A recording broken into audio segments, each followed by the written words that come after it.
আজ থেকে 214 বছর আগে হরিচাঁদ ঠাকুরের আবির্ভাবের আগে কোনো মায়েদের কোনো অধিকার ছিল না। এরা ছিল ভোগের বস্তু। এদের বলা হতো নরকদার, এদের বলা হতো সাধন পথের কাকা, এদের বলা হতো বাঘিনী। বাঘিনীর অর্থ জানেন? বাঘের থেকে বেশি হিংস্র হচ্ছে বাঘিনী। অর্থাৎ এই সমস্ত উপমা দিতেন মায়েদের। কৌটল্যের অর্থশাস্ত্রে দেখবেন কি জঘন্য ভাবে মায়েদের কথা বলছে। মনুসংহিতায় দেখবেন মায়েদের কথা কি জঘন্য। আমাদের অধিকার দিল তো হরিচাঁদ ঠাকুর। নারী পুরুষ একসাথে ধর্মকর্ম আছে। অনেক জায়গা দেখি নাম যোগ করল, হরিকীর্তন হোক, মহোৎসব, শ্রোতা নাই কেউ, শুধু মায়েরা শ্রোতা, তাই না? অতএব এই মায়েদের দ্বন্দ্ব মাত্রা নাই। এই সনাতন ধর্ম, সনাতন হিন্দু ধর্ম, সনাতন ধর্মটা তো হিন্দু ধর্ম হয়েছে। হিন্দু ধর্ম বলে কোনো ধর্ম নেই। সনাতন আমরা আবার সূক্ষ্ম সনাতন বলে।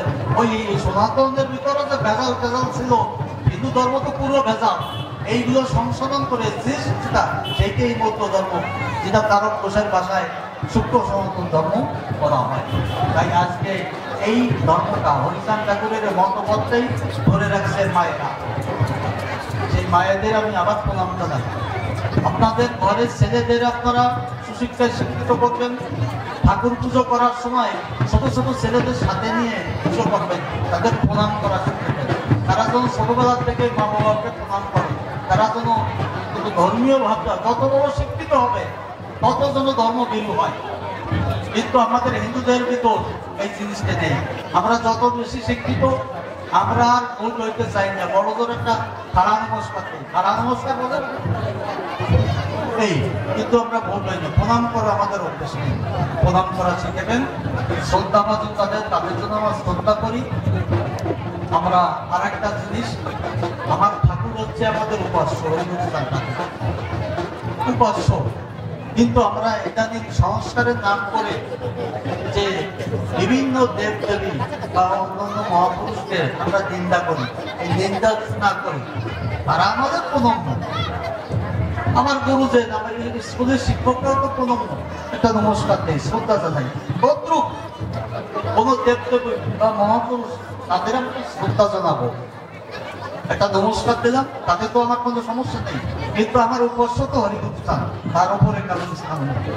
যা হোক, আপনারা ভালো থাকবেন। আমি আমার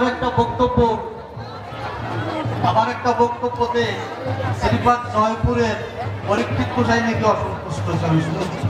মেজ ঠাকুরের যে মহোৎসব হলো, ওখানে আমি একটা কথা বলছিলাম যে মধ্যদের মধ্য ধর্মের প্রবর্তক হরিচাঁদ ঠাকুর, হরিচাঁদ ঠাকুর।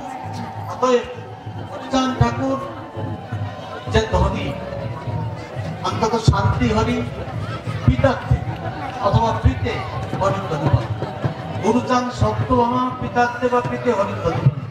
এরপরে তারক চাঁদ, গোলক চাঁদ, প্রিয়মন চাঁদ, যার যার গুরু সেই প্রধান তাদের নামে হাজারবার হরিধ্বনি আমাদের ব্রহ্মাবদ্ধ। তারক গোসাইরই কোনো জায়গায় আমি ছোট করতে চাইনি, কিন্তু হরিগুরু চাঁদের সমকক্ষ হই না। সবাইকে সৃষ্টি করছে হরিগুরু চাঁদ, সবাইকে সৃষ্টি করছে।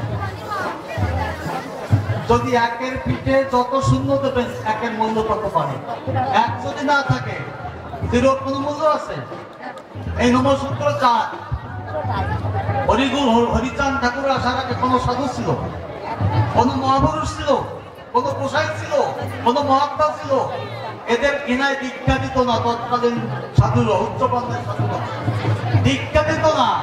আজকে আমার সমাজের লোক এরা লক্ষ লক্ষ লোককে দীক্ষা দিচ্ছে গুরু সাথে।